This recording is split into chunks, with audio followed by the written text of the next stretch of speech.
You say that I cannot create an object of interface, right? I'll try to create an object of runnable. Runnable is interface. I'll try to create an object of runnable. Let us see.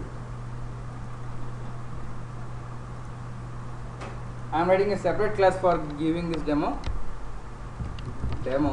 Take a main method.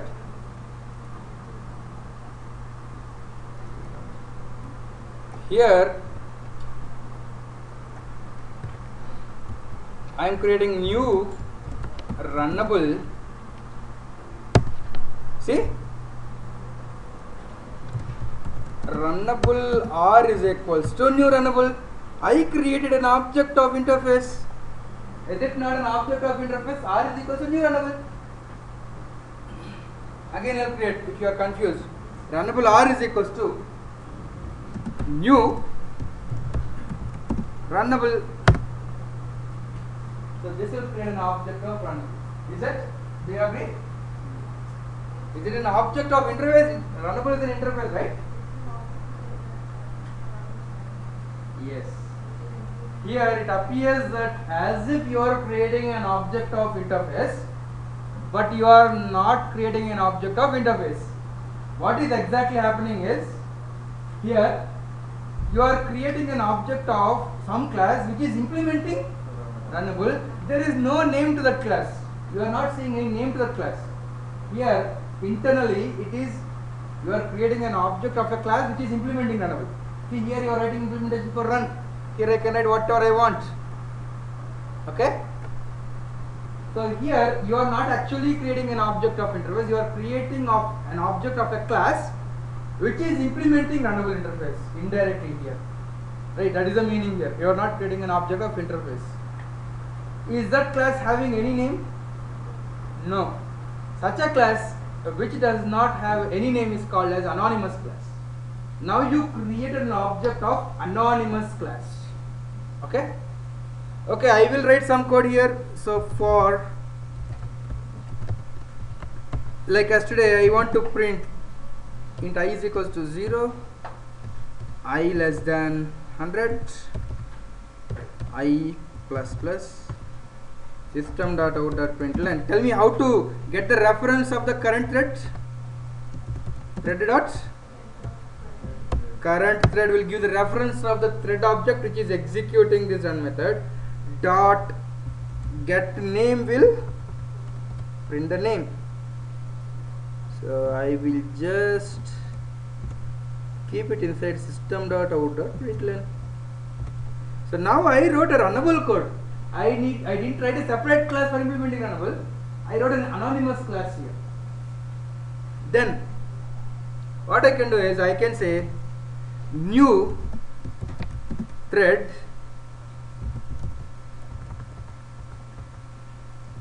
which is taking runnable. So I'll give R dot start. Will this start a thread? Yes, this will start a thread. So if I want to start n number of threads, yes, it's possible to start. So here it will create, once I run this program, main thread will start. Main thread is creating 3 more threads, right? Now if I run, the output will be same like earlier. You see it is printing thread 0 and thread 1, thread 1 and thread 2 and thread 3, right? They are interleaved. The output of this is interleaved. Okay, you need to understand when to create an anonymous class and when to create a separate class. Here I didn't create a separate class for implementing runnable. I used anonymous class. When to use an anonymous class? Tell me, if I define a class, is this not a class definition? It is anonymous class definition. When to create an anonymous class? Can you reuse this class for creating any other object? No. You are defining the class there itself and creating an object there itself. So for an anonymous class, you can create only one object. If you don't want to reuse the class definition, then you can create anonymous class. Okay, here only one object is created, right?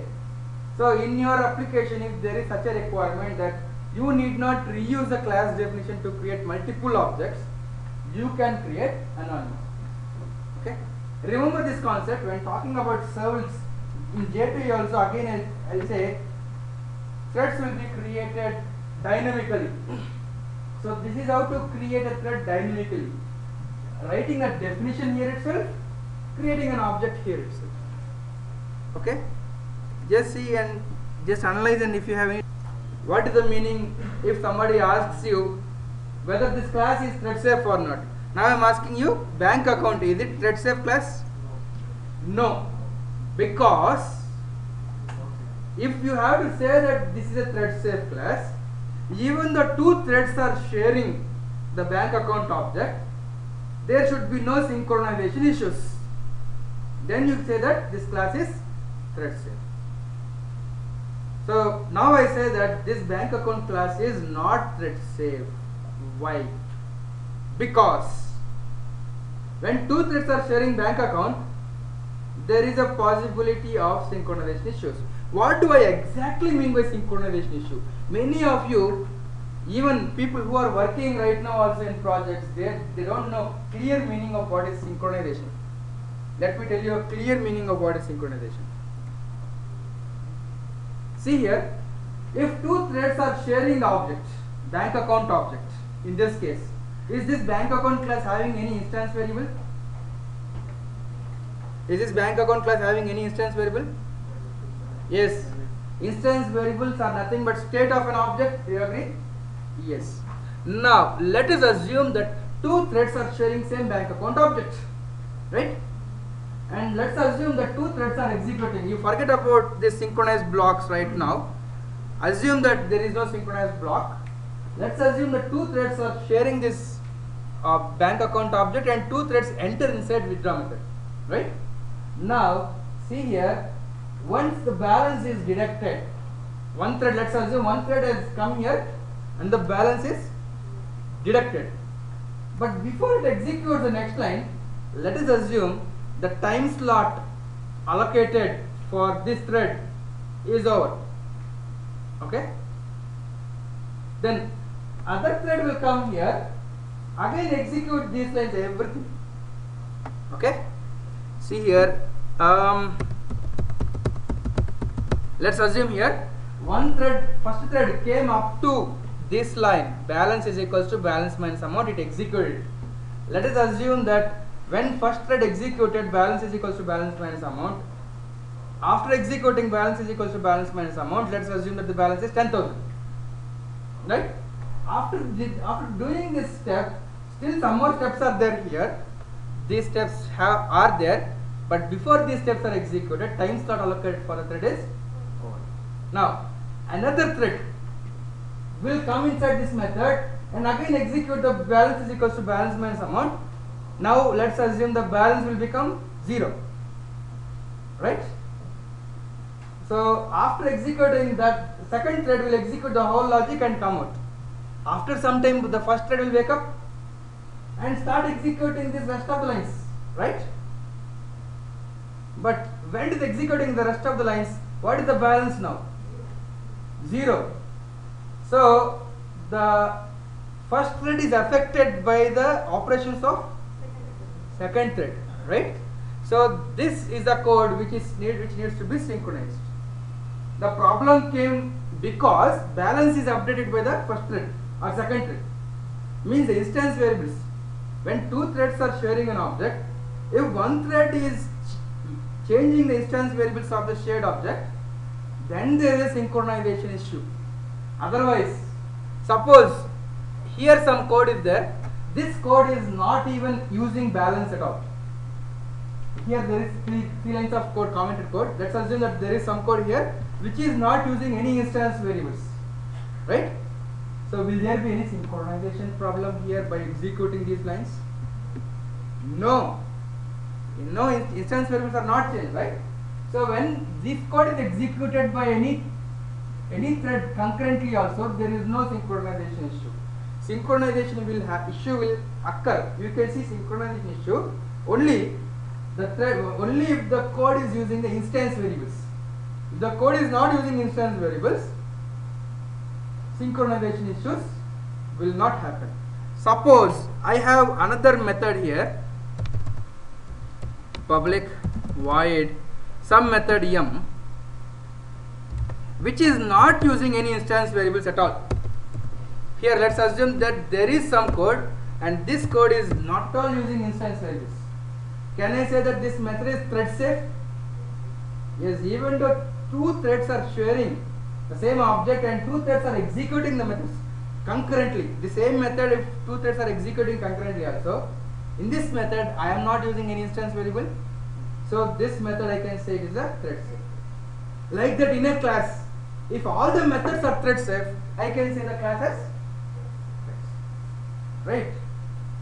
Now here in this withdraw method, this method is using instance variable. The code is using instance variables and changing instance variable this part of the code, right? This is the code which is where a synchronization issue is possible, right? So I kept a synchronized block here, right? When I kept a synchronized block, how many number of threads can be there inside the synchronized block at a time? Only one. So now when I use synchronized block, is this method withdraw thread safe now? After using synchronized block? Yes. Here there is some code in which it is not using any instance variables. Here there is some code where there is a synchronization problem possible. I kept inside a synchronized block, so only one thread will be there inside it at any point of time, right? And here also there is some code which is not using instance variables. Here I didn't keep any synchronized blocks. So totally this method, inside this method, even though two threads are there inside this method, there will be no synchronization issues because I have anyway used synchronized block. Okay.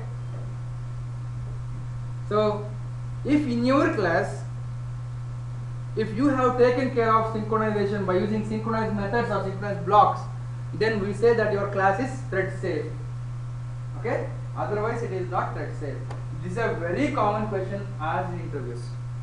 They will ask later.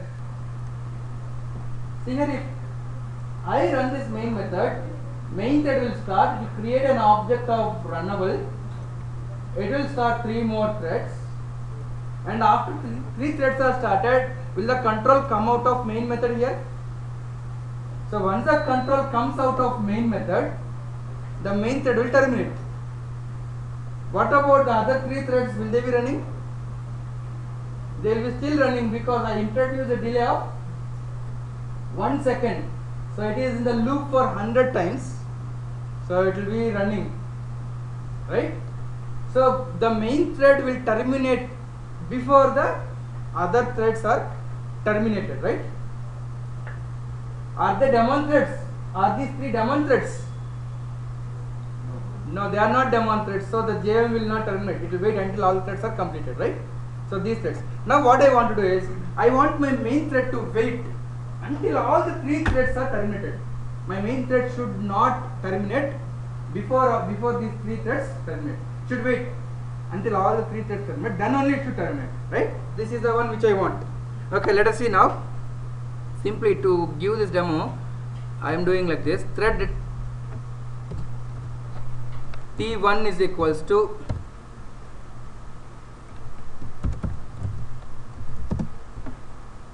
similarly I will create T1, T2, T3. So tell me, are the threads started now by writing this code? No. What should happen? It's in new state. I should call which method? Start method to start. So now what I'll do is I'll call T1 dot start, T1 dot start, similarly T2 dot start, T3 dot start.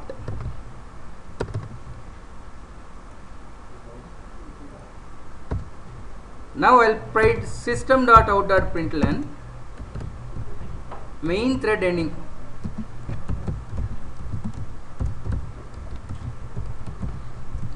Now, do you think that this output will come after all the threads are terminated, after the output of all these 3 threads? Let us see. See, main thread terminated here only, but still other threads are running. So my main thread terminated before the other threads. Now I don't want like that. I want my main thread to wait until all the threads are terminated. Okay, now see here. What I need to do is I need to call T1 dot join. Means the thread which is executing this line. Which is the thread executing this line? Main thread. The main thread which is executing this line will wait until T1 joins.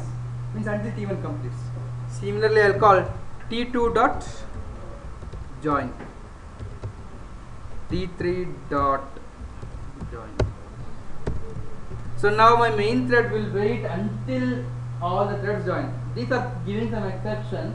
I will throw that exception. Okay. So now my main thread will wait. This line will not be printed until all the threads will complete. Now to just give you a demo, then I'll just decrease the sleep time so that it will be fast. Otherwise, I have to wait for a lot of time. Say main thread terminated, it came at the end only.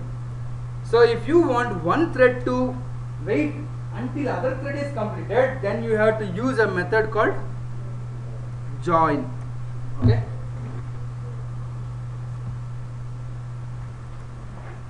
To give a demo of inter-thread communication, you know about a very famous problem in operating system, if you have learnt, producer and consumer problem.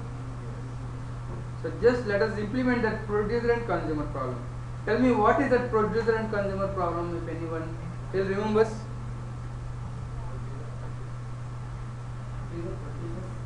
Producer produces.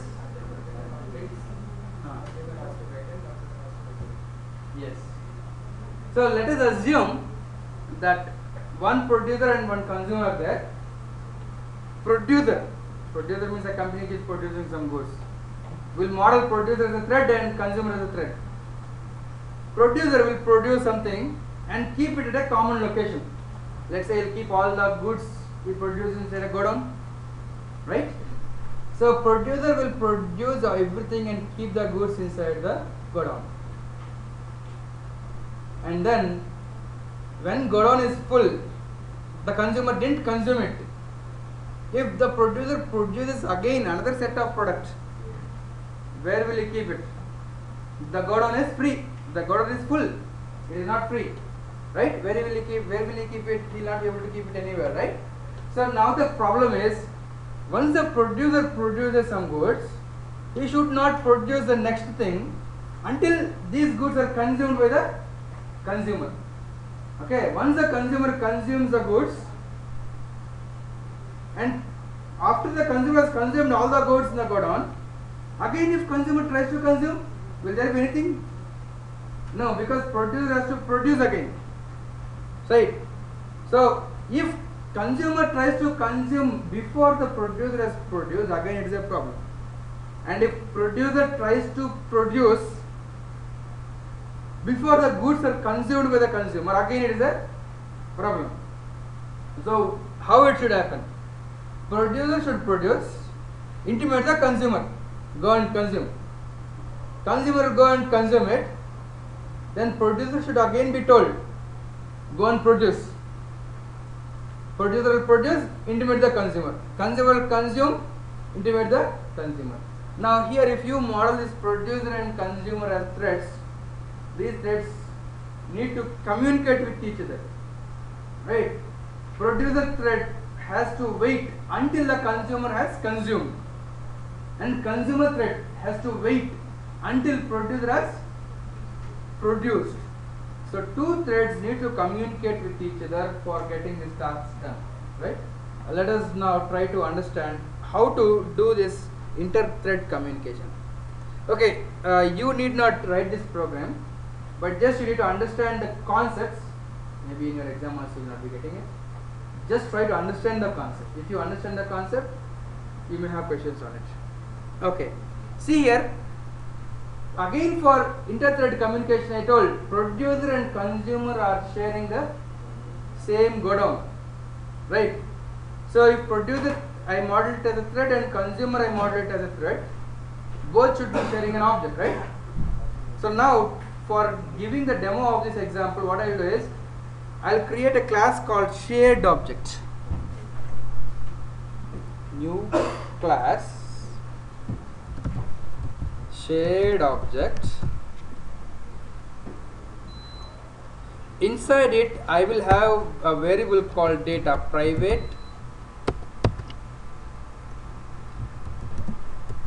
int data, then getters and setters. This is an object which I will make my two producer thread and consumer thread to share. Okay? See here, producer, what it will do is producer thread will generate a random integer and call the setter method. Consumer thread, what it will do, it will call the getter method. That's all. This is the simple thing what the threads will be doing. Producer thread will call set data and set a new data. Consumer thread will call get data and consume the data. Right? Now I will model the threads, producer thread and consumer thread.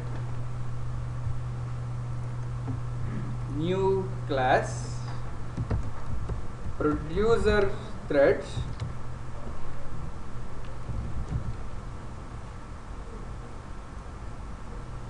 to make it very simple, I will extend thread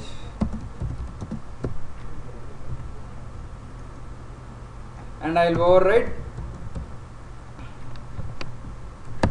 run. So here I will create private shared data, shared object, SO I'll say, or I'll just use the full name to be very meaningful, shared object.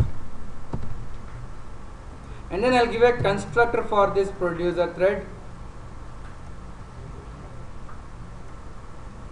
See here,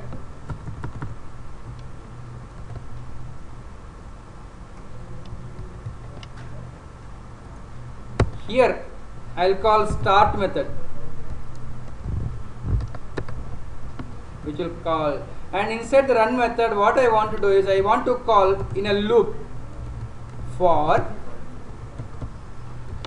int I is equals to 0, I less than 10, I plus plus, shared object. What the producer should do? It should produce a random number, right? I will produce a random number between 1 to 100 and set it here. See, for producing random number, what I can do is I can create a class called random. Random is equals to new random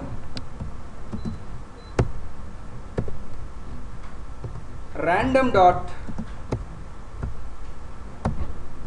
next int will give a random number, next random integer.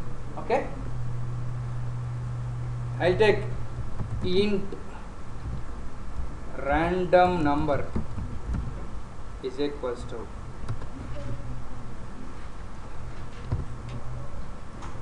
then what I'll do is I'll call shared object dot set data random number.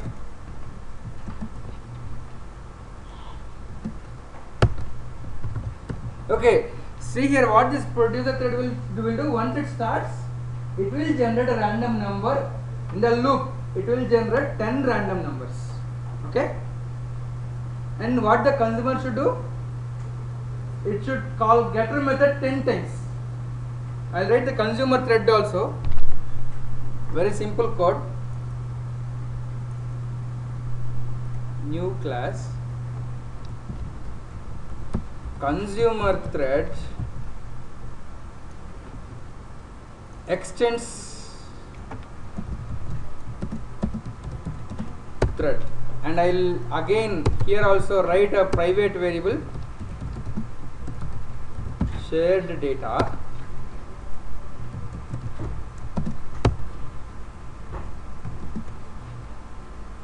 shared objects. Then I'll give a constructor also here.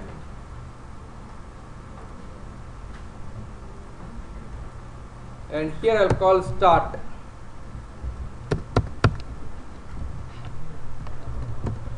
Then I'll override run method.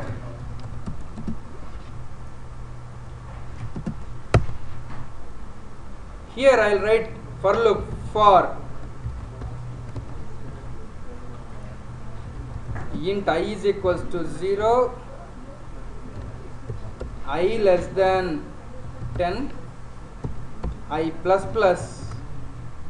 What I will do here is shared system.out.println shared object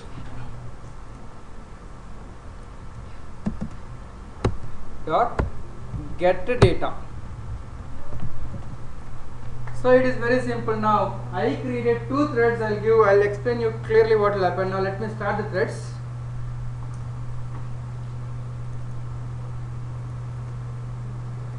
I'm creating a new class. Thread communication demo.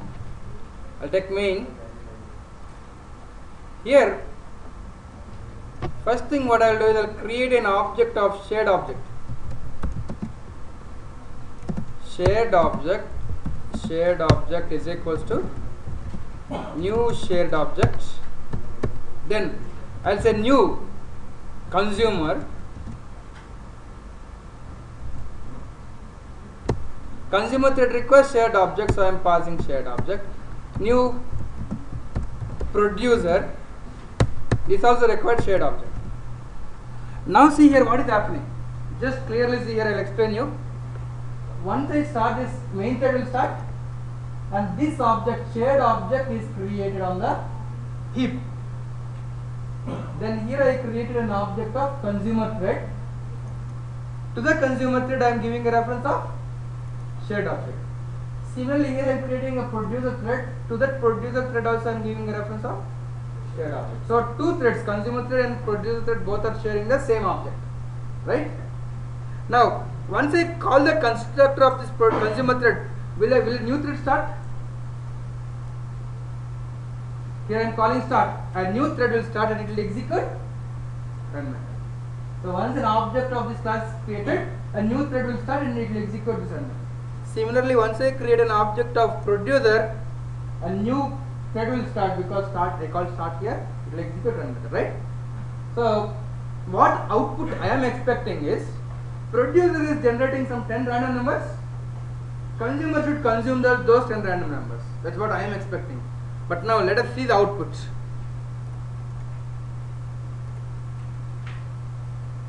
Okay.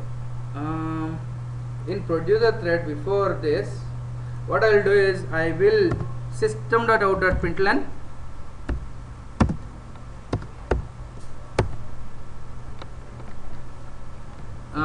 producing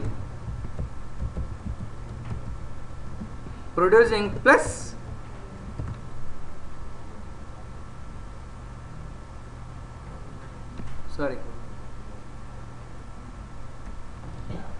here in the shared object I will write the code. Here in set data what I will do is system.out.println producing plus data, and here also system.out.println consuming. Consumer will be calling get data, so I am writing consuming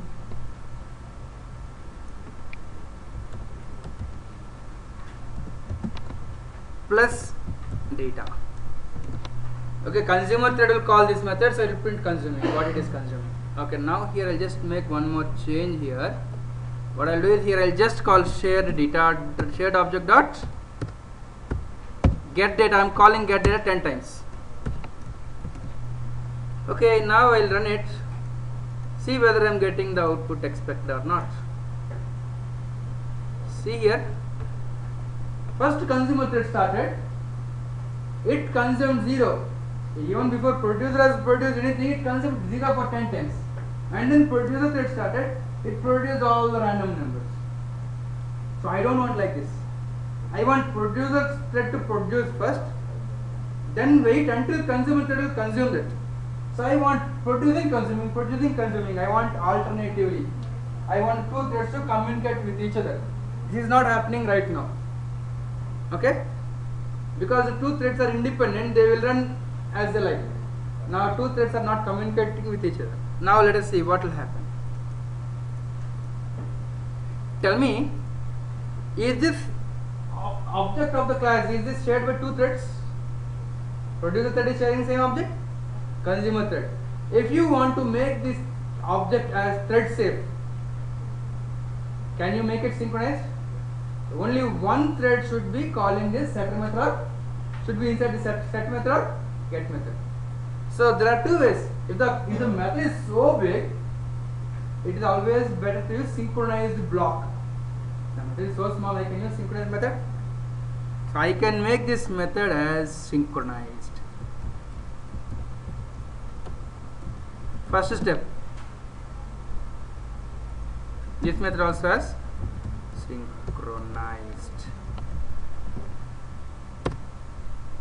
So only one thread will be inside this method at a time, right? Now I want to write some logic. See the logic, just see the logic now. I will create a boolean variable private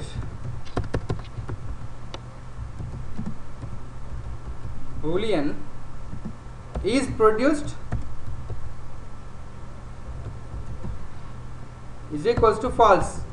This will tell, this boolean variable will tell whether a data is produced or not. Initially it is false, right? Here in the setter method, who will be calling the setter method? Producer or consumer? Producer. So here I am checking. Producer should not produce until the data is consumed, right? So here I am writing the logic. If is produced is equals to true, if it is already produced, the second time it should wait, right? If it is already produced, if produced is equals to true, then it should wait. So I will say this dot wait. I will explain the meaning of this dot wait. Okay, but before this, I will just keep it in a synchronized, I will keep it in a try catch block. Okay. If produce is equals to true, it should wait. Until what time? Until consumer consumes, right? So after the consumer consumes, it should notify, right?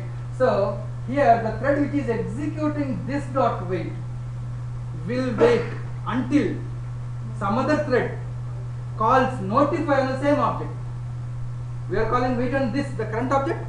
Until some other thread calls notify on the same object, the thread will be suspended. So here which is executing setter method? Producer. Producer, if the producer thread is executing this line, it will wait until some other thread calls a notify method on the same object, right? So here, let us see here in the get method, here you are calling get method, right? I am writing here the logic. If is produced is equals to false, means if it is not yet produced, consumer should it consume? No, here also it should. This dot wait. So if the data is not yet produced, if produced is equals to false, it should wait until some other thread calls notify. Okay, I will keep this also inside try catch. Now see, after, if initially, tell me, initially is produce is equals to false or not? What is the default value? False. So let us assume the consumer thread got a chance to execute first. It will call get data. Is produce is equals to false? Yes. So it will come and wait. the consumer will be waiting. So after some time producer will get a chance. It will come here. Is produce is equal to true? No. So it will not go inside the loop. It will come here. Then here what I will do is, here after saying this dot data is equals to data, I will say this dot no, is produce is equals to true, because after setting the data, produce is equals to true. Produce data is, new data is produced, and here I will call this dot notify. Means when the producer is notifying after the data is produced, it is calling notify on the same object, right? So already consumer is waiting for notification on the same object, right? After this dot notify is called, consumer thread will continue executing from this line, and it will print this consuming data. It will be like that. Two threads will wait for each other. Okay. Now I will run it. Okay. Here also, after consuming, I should say is produce is equals to false. It has consumed, right? The consumed data is consumed.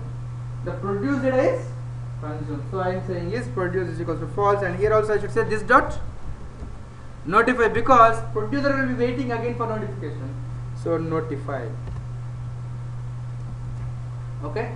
Now let me run this program and see the output. If two threads are communicating with each other, yep, see the output. Producing, the producer has produced this number, consumer has consumed the same number only, and again producer has produced this number, consumer has consumed, right? So alternatively you are seeing producing, consuming, producing, consuming. What is happening? Producer is waiting for consumer thread to consume, consumer thread is waiting for producer thread to produce. How is this possible? By calling wait and notify. So simply I want you to understand, even if you are, I know that at this point of time you will be worried about, oh, will I be able to write this program or not? Don't worry. You should understand the concept. What I want you to understand here is, inter-thread communication is possible through wait and notify. Okay. And now the second point what I want you to understand is, whenever this dot wait is called, until what time will that thread wait? What will happen when this dot wait is called? What will happen? Some thread will be executing this line. That thread will wait until some other thread calls notify on the same object. Okay. Any doubts?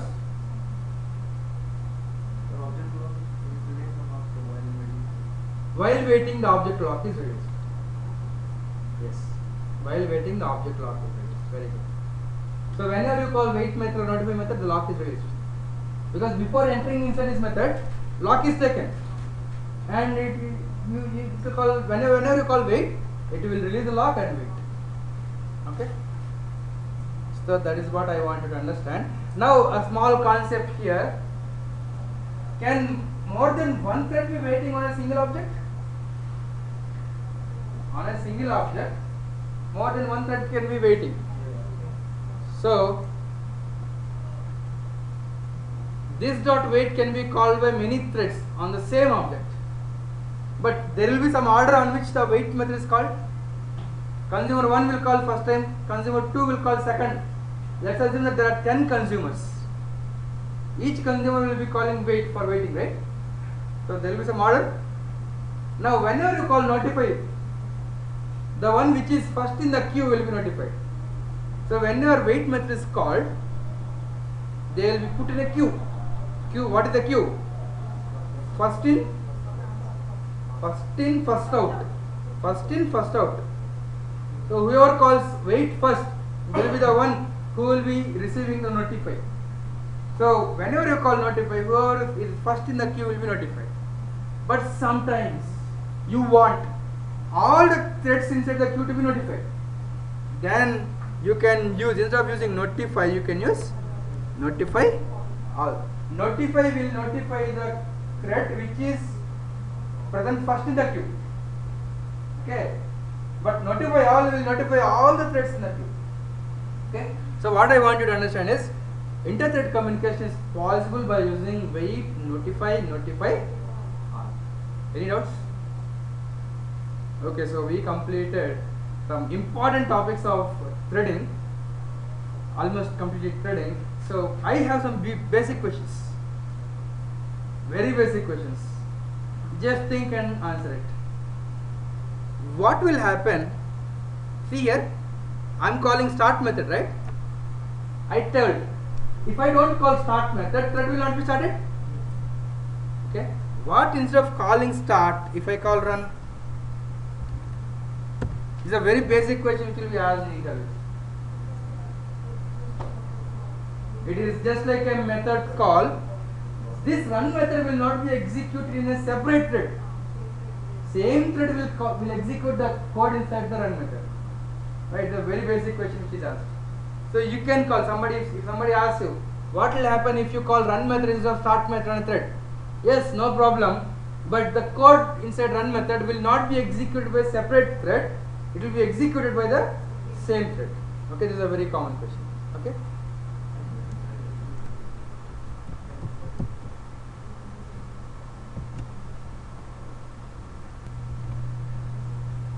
Suppose let's assume that I have started my program and I started some 10 threads, T1, T2, T3, T4. All the threads which will execute first, will you be able to decide? My main method has started 10 threads. Which thread should execute first? Will you be able to decide? No. Because once the thread starts, it is its own. It is on its own way. You cannot decide when it will be executed. It is the decision of the thread dispatcher which will execute. And the thread dispatcher algorithm may take a lot of things into consideration, like the load on your CPU, memory available, etc., etc., etc. So you cannot guarantee that, you cannot guarantee the order of execution of your threads, right? But somehow I want one thread to be executed, to be given a priority, highest priority, right? One thread is executing some important job, important set of functionalities. I want priority to be given to that thread. I want my scheduler to give a priority to the thread. So I should be able to set a priority to my thread. By default, priorities are nothing but numbers from 1 to 10. You can set a priority to thread by calling a method called set priority. Set priority is taking an int. You can pass any int between 1 to 10. 1 being the least priority and 10 being the highest priority. So at a particular point of time, if there are 10 threads and the scheduler has to decide which thread has to execute now, if there is any high priority thread ready, then the scheduler will pick the high priority thread, right? So you can set the priority of a thread by using set priority method. 10 is the highest priority and 1 is the least priority. But in highest priority will be given a chance to execute first, right? Like if you take a round robin, okay, if you have remembered something called priority queue in your data structures, there are queues and priority queues also. So internally it will be using priority queues. Okay. So now priority is a number, right? Thread class is having some constants. Thread dot, see, max underscore priority. The value is a static variable, right? Thread class is having a static variable of type int and its name is max underscore priority. The value is 10. Min underscore priority, the value is 1. And by default, if you don't specify anything, it is norm underscore priority, the value is 5, the average. So you can set the least priority or highest priority. Okay. If you have 100 threads, before starting the thread, you should decide. You will be writing the code for your thread, right? You should decide whether this thread should be given least priority or not. So when writing the code for the thread, you have to call set priority. We have only 10 threads. If we give set priority 10, the 10th thread will be given highest priority. No. For all, if you are creating 10 producer threads now, suppose if I am setting, okay, suppose I am setting 10 here, like this. Now I created new producer thread 10 times. New producer thread 10 times. All the producer threads will be having a priority of 10. For same class. It's a class level. Now suppose you have 10 different classes for different threads. Where you have written in run method, you have written different logics. 10 different classes. 10 different thread classes. And when writing that thread class, you can set a priority 1 for one thread class, 2, 3, 4 and all. So when you create a thread object, that priority will be assigned. Before starting a thread, you have to assign the priority. Okay, once you understand the priority, see you need to remember these variables. Thread dot max stands for priority, min stands for priority. Now, once you understand these priorities, I want you to tell what is starvation. Yes, starvation is a condition where a particular thread will never get a chance to execute. Like suppose if I have a thread at priority, lowest priority 1, and my program is running continuously, the thread which is having lowest priority 1 will never get a chance to execute if there are some highest priority threads which are already running. My lowest priority thread will never get a chance, right? So that condition is called starvation, and now we need not worry about starvation because the OS itself is taking care of starvation condition. In our program we need not do anything. The OS itself take, not even the JVM, the OS operating system will take care that no threads will starve. The threads will be starving for what? CPU. Starving means for hungry, right? The threads will never get CPU, they will be hungry waiting for CPU. So threads will never starve for CPU, operating system will take care. What is the technique used for this? No. Operating system will use a technique to make sure that no threads or no processes will starve. Aging.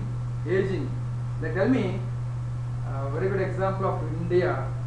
The people who are having money only will be earning lots of money, and the people who are poor are continuing to be poor only. Tell me what step did our government take for giving a chance to poor people also to grow?